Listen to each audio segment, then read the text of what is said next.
जय श्री कृष्ण। किसी के मानने और ना मानने से सत्य छिपा नहीं करता। जो सत्य है वो हमेशा है। मानना ना मानना ये इंडिविजुअल की बुद्धि के ऊपर और अनुभव के ऊपर निर्भर है। दूसरा, हर ज्ञान पात्र को ही दिया जाता है। ज्ञान को धारण करने की पात्रता अति आवश्यक है। ये इस संसार का भी नियम है और यही नियम ऊपर वाले का भी है। अगर कोई अपात्र कोई भी ध्यान कोई भी ज्ञान धारण कर लेता है तो ज्ञान उस पर टिकता नहीं, चला जाता है। ये दो मेरे सबमिशन हैं, ऐसा मैं सोचता हूँ। अब मैं आता हूँ मूल बिंदु पर। मैं इस संसार में आया हूँ, मैं पृथ्वी लोक पर हूँ। क्यों? एक छोटे से समय के लिए आया हूँ। वापसी की टिकट रिजर्व है, बस मुझे दिन नहीं पता। तो इस पीरियड में आने का मेरा मकसद क्या है, मैं क्यों आया हूँ? हम अगर कहीं पर भी दुनिया में कहीं पर भी जाते हैं तो हमारे साथ एक मकसद होता है कि हम क्यों जा रहे हैं। हम अगर संसार में आए हैं, पृथ्वी पर आए हैं, तो हमारे पीछे क्या मकसद है? प्राइमरी मकसद है कि जो हमने बोया है वो काटना हमको ही पड़ता है। तो अगर हमारी कोई फसल बोई हुई यहाँ पर रह गई है पृथ्वी पर, तो हम दोबारा आके उस फसल को काटते हैं। लेकिन इस प्रोसेस में हम क्या करते हैं कि एक नई फसल उगा देते हैं। पुरानी फसल तो कटती है, हम नई फसलें उगा देते हैं। और इसलिए हमारे आने जाने का जो सिलसिला है वो निरंतर चलता रहता है। पुरानी फसल हम काटते हैं, नई फसल हम बो देते हैं। और ये सिलसिला कब से चल रहा है ये मुझको नहीं पता। कब तक चलेगा ये मैं कह सकता हूँ अगर मैं भगवान श्री कृष्ण को और श्री भगवद गीता को फॉलो करूँ तो ये मेरी समझ में आता है कि ये सिलसिला ख़त्म हो सकता है। कैसे ख़त्म होगा? यही श्रीमद् भगवद गीता हमको बताती भी है। यही श्रीमद् भगवद गीता का मकसद है। पहली बात, भगवद गीता में जो प्रभु जी मेनली फोकस करते हैं वो है अटैचमेंट, मोह। हम दोबारा इसलिए आते हैं, फसल तो हमने बो दी, जो भी बो दी, लेकिन हमें उस फसल से मोह होता है, अटैचमेंट होता है, कर्ता भाव होता है। इसलिए हम उस फसल को काटने के लिए दोबारा आते हैं। अगर हमारे साथ मोह ना हो, फसल हम जरूर बोएं क्योंकि करना है तो करना है, लेकिन अगर हमारे अंदर उस फसल के साथ मोह अटैचमेंट नहीं है हमारा, तो हम को दोबारा यहाँ आने की आवश्यकता नहीं है। तो भगवान जी या भगवान कृष्ण जो गीता में बोलते हैं उनका एक मकसद यही होता है कि हमको अटैचमेंट से मुक्त करें। पूरी गीता का जो तारतम्य है, जो वक्तव्य है, जो कुछ कहा गया है ज्ञान, उसमें अटैचमेंट बहुत प्राइमरी पॉइंट है जिसको प्रभु जी बहुत फोकस करते हैं। अटैचमेंट को वो ख़त्म करना चाहते हैं। जितने दुख हमको दुनिया में हैं या जो भी कष्ट हम आ रहे हैं और जा रहे हैं, उन सब का मूल कारण अटैचमेंट है। प्रभु जी अटैचमेंट पे काफ़ी फोकस करते हैं।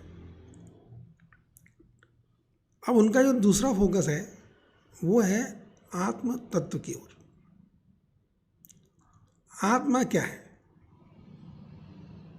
आत्मा को वो गीता में काफ़ी विस्तार से समझाते हैं और उसमें एक जो आत्मा की जो परिभाषित करते हैं वो है कि ये वो शक्ति जो हमारे पूरे शरीर में एक एक रोम में व्याप्त है, वही हमारी आत्मा है।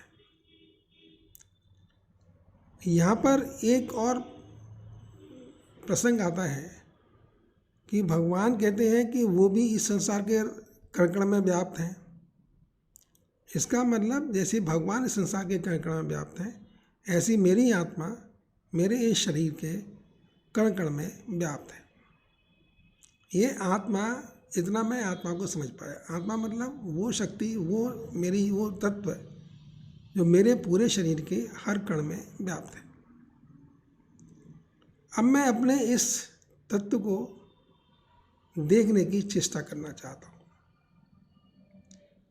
मैं शरीर के एक एक भाग को निहारता हूँ, उंगलियों को हिलाता हूँ, पैर के अंगूठों को हिलाता हूँ, हल्का सा किसी पॉइंट पे थोड़ी पिनवीच होकर देखता हूँ और मैं देखता हूँ कि ऐसा है कि कहीं पर भी कुछ भी मेरे शरीर के अंदर हो, तुरंत मेरे माइंड को सिग्नल जाता है, या मैं शब्द जो है ना, अभी मैं तो पहुँच ही नहीं पाया मैं तक तो, लेकिन मुझे माइंड को ये सिग्नल मिलता है कि उस जगह पर मैं ये हो रहा है। तो इसका मतलब मेरे शरीर का वो सिस्टम जो मुझे हर इन्फॉर्मेशन पैर के अंगूठे से लेके ऊपर सिर के बाल तक मेरे अंदर पहुंचाता है, मुझको पहुंचाता है।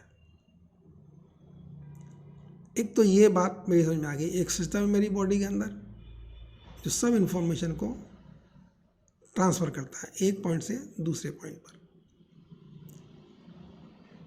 साइंटिफिक लैंग्वेज में आएंगे तो ये मेरा नर्वस सिस्टम है, न्यूरॉन का सिस्टम है, इलेक्ट्रिक पल्सेज है, करंट है, जो मेरे पूरे शरीर को सिग्नल दे रहा है।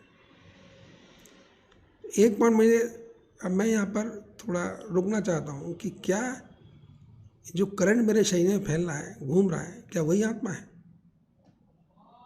क्या आत्म तत्व यही है? जवाब देता है नहीं, क्योंकि ये सिस्टम तो किसी ना किसी को इन्फॉर्मेशन दे रहा है। पैर के अंगूठे में अगर सुई चुभोई तो सिस्टम इन्फॉर्मेशन किसको मिली? कोई और एलिमेंट है जिसको ये इन्फॉर्मेशन जा रही है। अब वो एलिमेंट कहाँ पर छिपा हुआ है, वो कौन है, कहाँ है? तो ये जब दिमाग घूमता है तो माइंड के उस सेगमेंट पर पहुंचता है, उस हिस्से पर पहुंचता है जहाँ पर ये इन्फॉर्मेशन जा रही है, पहुंच रही है। अब यहाँ पर जो पॉइंट है, ये पॉइंट दो तरह से काम कर रहा है। एक तो ये मेरे पूरे शरीर में से इन्फॉर्मेशन गैदर करता है और ट्रांसफ़र करता है। दूसरा, ये किसी अननोन जगत से, शून्य से या कहीं से भी विचारों को ग्रहण भी करता है। तो इसके दो फंक्शन हो गए, एक ये मेरे शरीर के अंदर भी व्याप्त हो गया और ये ऊपर से डायरेक्ट कनेक्टेड है। ऊपर जो शून्य कह सकते हैं आप, इसको ब्रह्म कह लीजिए, कहीं से भी कह लीजिए, जहाँ से विचार मेरे अंदर आ रहे हैं। तो ये जो अवस्था है, ये जो मेरा वो पॉइंट है, मैं उस पॉइंट को देखना चाहता हूँ। वो पॉइंट कहाँ पर है, कैसा है, मैं उसको माइंड में तलाश करता हूँ। हाइपोथैलेमस एक ग्रंथि होती है, एक पिट्यूटरी ग्लैंड होती है। आखिर ये डिसीजन लेता कौन है? ये सब इन्फॉर्मेशन कहाँ जा रही है, कैसे जा रही है? मैं फिर अपने माइंड को झकोड़ता हूँ, देखता हूँ, न्यूरॉन सिस्टम को समझने की चेष्टा करता हूँ। माइंड के न्यूरॉन सिस्टम है, लेकिन न्यूरॉन सिस्टम कैसे कर रहे हैं काम? न्यूरॉन सिस्टम भी काम कैसे कर रहे हैं? और फिर इतना सब एनालाइज करने के बाद मैं पूछता हूँ अपने आप से, मैं सब कर क्यों रहा हूँ? वाई? मैं अपने न्यूरल सिस्टम को देख रहा हूँ, अपने सब तत्वों को देख रहा हूँ, करंट को देख रहा हूँ, क्यों देख रहा हूँ? क्या है मतलब? सिर्फ जिज्ञासा, या अपने आप को किसी अच्छे धरातल पर ले जाने के लिए? जिज्ञासा तो आवश्यक है, किसी भी ज्ञान को पाने के लिए जिज्ञासा तो चाहिए। अगर जिज्ञासा नहीं है तो हम कोई ज्ञान पाएंगे ही नहीं, हम अज्ञानी ही रह जाएंगे। तो जिज्ञासु होना तो नितांत आवश्यक है। लेकिन जिज्ञासा क्यों? ये जिज्ञासा हमें कहाँ ले जाएगी? फिर दूसरा क्वेश्चन आ जाता है कि भाई मैं फिर वहीं पे आ जाता हूँ जो कल मैंने कहा था कि भाई मेरे पास दूसरा ऑप्शन क्या है? ना मैं करूँ ये काम, मैं काम नहीं करता तो क्या करूँगा? उम्र तो डलेगी, शरीर तो जाने की अवस्था में एक दिन आ ही जाएगा। तो फिर मैंने क्या किया? धन का भोग किया, सब चीज़ें ही छूट जाने वाली हैं, जाना है सब खाली हाथ ही जाना है। तो आखिर मैंने पाया क्या? मैं दिन भर कोलू के बैल की तरह से लदा रहा, ये हाथ में क्या है? रात को सो समय तो कुछ नहीं होता। रात को जब मैं बिस्तर पे सोता हूँ तो मेरे पास कुछ नहीं होता है। जिसको जहाँ होना है वो वहाँ पर होता है, मेरे पास नहीं होता है। धन को जहाँ पे होगा धन वहाँ पर होगा, मशीनें, कारोबार, दुनियादारी जहाँ पर है वहीं पर होंगी। मैं बिस्तर पर सोता हूँ तो मैं अकेला ही होता हूँ, कोई नहीं होता मेरे साथ। तो फिर जिज्ञासा करने में क्या बुराई है? मैं करूँ भाग दौड़, सुबह से लेकर दौड़ूँ, फिर झगड़ा करूँ, फिर बुरा मानूँ, अच्छा मानूँ, कभी रोऊँ, कभी हंसूँ, ऐसा करता रहूँ। ज़िंदगी तो कटी जानी है, कटेगी। रोते हुए काटो तो, हंसते हुए काटो तो, ज़िंदगी तो कटी जानी है। लेकिन एक मन कहता है, बुद्धि कहती है कि भाई कुछ तलाश तो करो, कुछ तो होगा, कुछ तो तत्व है जिसको समझने की चेष्टा तो करो। आए हो तो ऐसे थोड़ा है कि हम आए, किसी ने, हमारे बॉस ने हमको भेजा, जाओ ये काम करके आओ, हम गए शहर में और आगे भटक गए, इधर घूम उधर घूम, घूमने में लगे रहे, काम किया ही नहीं। तो बॉस तो नाराज होगा ना थोड़ा कि भाई क्या है, तुम ऐसे ही गए थे, ऐसी जब मैं पृथ्वी पर आया तो कोई काम लेके आया था, काम किया ही नहीं, तो दोबारा भेज देगा, जाओ भाई फिर जाओ, फिर एक काम तो करो पूरा जिस काम के लिए भेजे गए थे। इस बीच में क्या हुआ, कुछ काम और बढ़ा दिया, जो पुराना काम था वो मैंने निपटाया नहीं और नए काम पे मैं फिर लग गया। तो ये हमारी एक अनवरत श्रृंखला है आने जाने की, और वो इसलिए लगी रहती है क्योंकि हम जिज्ञासु भी नहीं हैं और जानना भी नहीं चाहते। लेकिन मेरे पास एक श्रीमद् भगवद गीता है, मेरे पास मीन्स हर प्राणी के पास है, और श्रीमद् भगवद गीता यहीं पर फोकस करती है, हमारे इसी वीक पॉइंट को वो अटैक करती है कि देखो ये समझ लो, मैं तुम्हें बता रही हूँ, मैं तुम्हें समझा रही हूँ, ये जो तुम्हारी आत्मा है वो तुम्हारी सब मालिक है, ये कभी मरती भी नहीं है। पहली बात, यहाँ कभी डेथ नहीं है आत्मा की। तो ऊर्जा तो कभी ख़त्म नहीं होती, वो तुमने देख लिया, ऊर्जा ही है ना, करंट ही तो है ना मेरे शरीर में फ्लो करने वाला। ये तो समझ में आ ही रहा है, करंट फ्लो कर रहा है, इसका मतलब ऊर्जा, एनर्जी। क्योंकि जितने सेंसेशंस हैं, पैर के अंगूठे से लेके ऊपर तक जो भी बॉडी में सेंसेशन जाते हैं सब माइंड को जाते हैं, और इनको ले जाने वाला इनका संवाहक करंट है, बिजली करंट, न्यूरल सिस्टम है। तो हम क्या करें फिर? तो यहाँ पर श्रीमद् भगवद गीता हमको चेता देती है, देखो ये सब इन्फॉर्मेशन माइंड से कंट्रोल हो रही है। माइंड तुम्हारा बहुत ही स्पेशल तुम्हारे शरीर का हिस्सा है, माइंड के अंदर बहुत पावर है, सब कुछ माइंड का खेल है। माइंड ही संसार से भी जुड़ा है और माइंड ही परमात्मा से जुड़ा है। इसलिए अपने माइंड को जब तुम स्टडी कर रहे हो, न्यूरल सिस्टम को, विचारों के आने जाने को, तो तुम कोई मिथ्या काम नहीं कर रहे हो, तुम एक जागरूकता वाला काम कर रहे हो। जब तक ये करोगे नहीं, सीखोगे कैसे, तुम्हें ज्ञान मिलेगा कैसे? तो ये जो कुछ तुम कर रहे हो,